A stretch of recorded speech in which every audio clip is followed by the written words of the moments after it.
chaque année moom day bàyyi yitteem yëpp mook am mi ñëw teewe lii sànq rek am bi ma ñëwee mi ngi naan ma ndeysaan yaa gore chaque année nga ñëw ma ne ko bëri naa ci morom donc tey maa ngi lay nuyu frère lan nga yëg bi nga ñëwee fekkaat fi ñii équipe bi. waaw maa ngi lay fay mon frère di la siyaar di la ñaanal jàmm fii nag sama kër la parce que am bongo ku ko xam-xam ko Xaadim temps ñun ñaar ñoo bokk nday ak baay Babacar nag nekk kenn ci ñun Babacar man ak moom ca néeg ba la woon néegu salle de bain booba yëpp dara xewagul am bongo woo ma ne ma sama rakk dafa ñëw bi benn société ma bëgg nga ñëw ñu xeexle ko sotle ko ma ne ko yow ci loolu ne maa ngi ci Babacar ñu nekk ci néeg bi fukki naan ne ci àdduna pour bëgg ba ñuy weex dañ lay dem jëli parce que ñun dañoo mën a sot ñun noonu la ñu mel de nature ñu nekk ak Babacar di ko dooleel di ci nekk rek parce que nit boo gëmee benn affaire dañ ciy ne mu nekk jàmbaar nekk champion moom mujjee ñëw mais moo gën a baax le barke Sëriñ Bamba ñi koy toppandoo bëri na ci réew. waaw moo mujjee ñëw moo gën a baax le am na nag ñuy defar yu leen neex mais bi dëgër bi nga xamante ne dañ ciy mën a lekk ba suur lekk ci ginaar ak yàpp bu baax xam nga naan ci lu sedd Babacar a koy def xam nga loolu laa ko jàppee nag ba léegi ni tey ci lu mu nekk rek man Xaadim temps maa ngi ci parce que ki tax ma jàpp ko muy am sama lépp la man ak moom duñu ñaar benn lañu xam nga sama jabar bëgg ko jabaram bëgg ma Babacar tamit jabaram bu ñëwee ci kër gi même bu ñu ko fekkul sax day mel ni Babacar fekk nañ ko fi parce que ci lu baax lay ne ci lu baax lay dox jabar ji tamit macha allah yàlla na ko yàlla defal jàmm sàmm. macha allah mais am kaay taxawee nii am yow en tant que le frère de Babacar. tey sa rak bi mu ñëwee Ndakaaru samp nekk ci néeg tey mu dem ba yàlla macha allah muy def ay ndogu yu gën a mag Ndakaaru nga fekkee ko tey sa xol seet. waaw doom na xam pañe bi xaj si rondalu ndaayam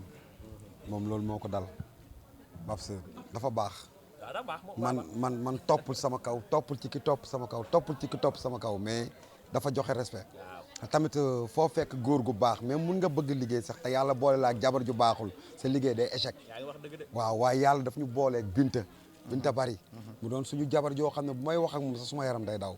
ragal na respecté na suma yaay respecté na ay frère Babacar bu ñu ñëwee ci kër gi bu ñu gisul sax daf ñuy woo ndax man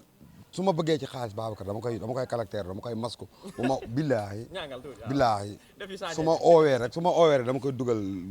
ne pas déranger day jël beneen numéro oo ma allo am ma ne ko waaw allo lan la ma ne ko non dara du dara ma ne ko non du dara billaahi day taal otom ànd ak jabaram ñëw billaahi mu doon xale boo xam ne nag fexe na bi mu ñëwee ku yëkkati loxo mu yëkkati loxo ci lu baax li muy def nii yàlla daf koy barkeel far fos te nag cin bokkul cafin loolu sama wax rek mais gars yi xamuñ lu tax billaay bokkul cafin mooy de 1 an autorité yi ne ci dëkk bi yëpp di jëflante ak moom billaahi artistes yi gën a siiw yëpp di jëflante ak bokkul cafin cin bokkul cafin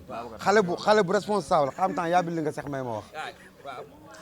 yow émission bi yow xaw ci gaan ba li nga du doyal wax Babacar champion la noppil xale bu baax la xale bu nangu liggéey la xale boo xamante nii la gis nga ku dul ñuqi doo ñuux gis nga ku dul def nii li nekk fii du ñëw waaw dama naan ko defal del def parce que man dañ may defal te yow danga may defal ku la fekk si teral ko parce que ñun loolu la ñu xam mu ñëw Dakar nag fi Dakar métier man moo ma andi Dakar Babacar moom nañ dem Dakar ma ne ko booy mënu maa dem Dakar mu ne ma nañ dem jour bi may jóg naan ko damay dem tàggu suma yaay na ko Babacar laay ànd Dakar mu ñëw ñu ngi amoon benn néeg entre couché maa moom ñu nekk fa billaahi muy liggéey kii centre d'appel yi waaw su toogee aw ma xaalis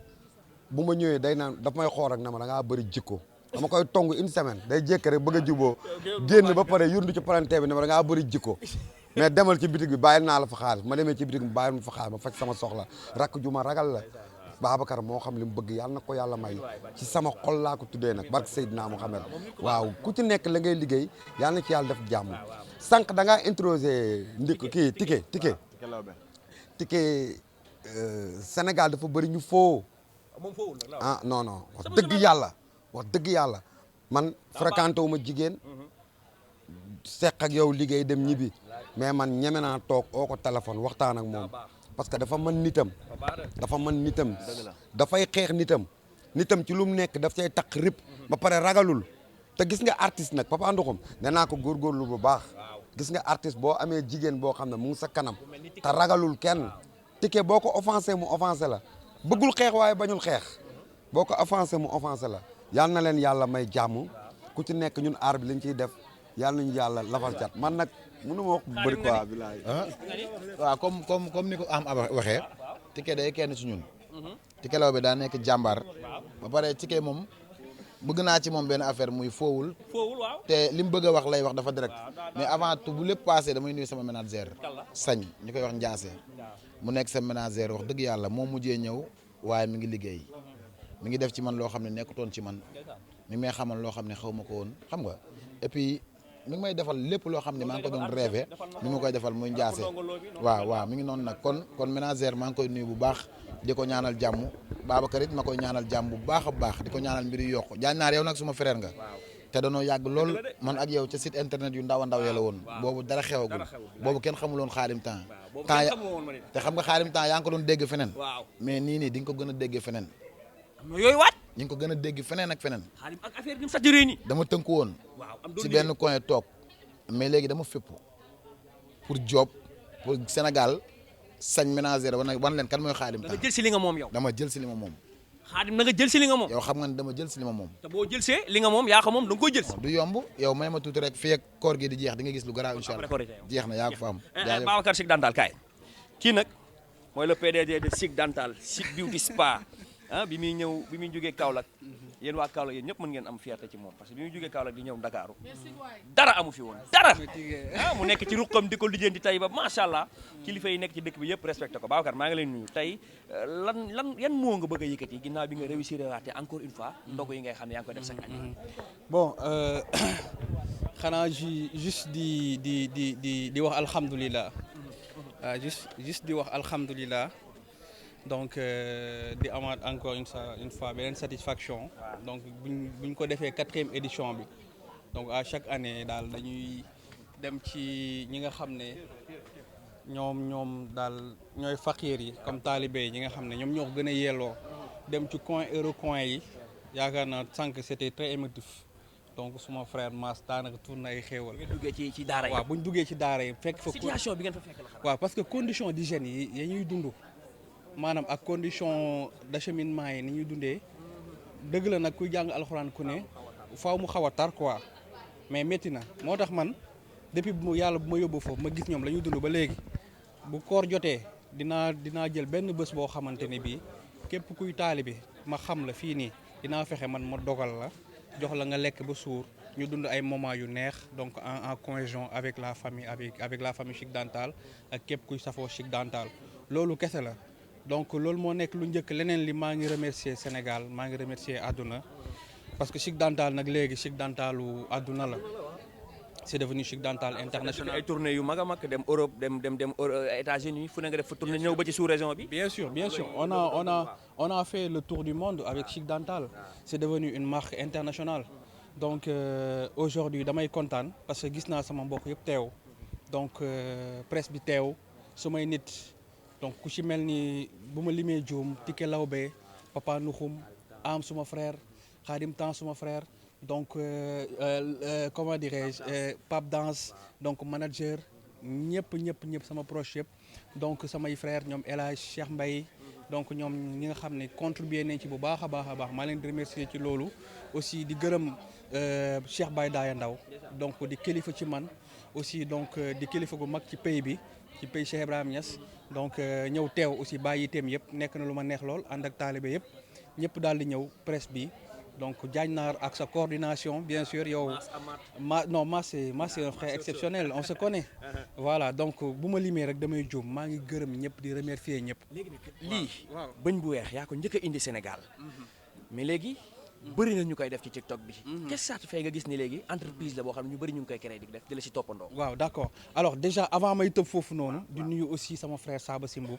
avec sa femme donc nekk un frère exceptionnel comme tout le monde. aussi lay mere. waaw non du ma mere moom bu ma plané aussi du ma mere parce que aussi lim yombul donc ñoom Cheikh Baye macha allah ñoom ñëpp ak soxnaam maa ngi gërëm ñëpp alors comme ni nga ko waxee. donc Dental bëri na léegi de. waaw Chic Dental bëri na donc dañuy wax alhamdulilah. bu ñu nekkee les instigateurs donc les pionniers de l'esthétique dentaire au Sénégal donc si pour ne pas abuser pour ne pas dire le premier voilà bien sûr parce que tey bu ko dem ba am fit ne da ngay def esthétique dentaire donc c'est grâce à Chic Dental donc yàlla aussi dimbala ñu si àdduna yëpp xam ñu ñu mën ak suñu liggéey dem ak suñu xereñteef dem ba àdduna yëpp xemem ko ba ñu dem fu ne ci àdduna bi donc di fa def suñu ay services donc Sénégal aussi laay remercier parce que ñoom ñoo bëgg Chic Dental bien sûr accompagné de notre qualité de travail et la satisfaction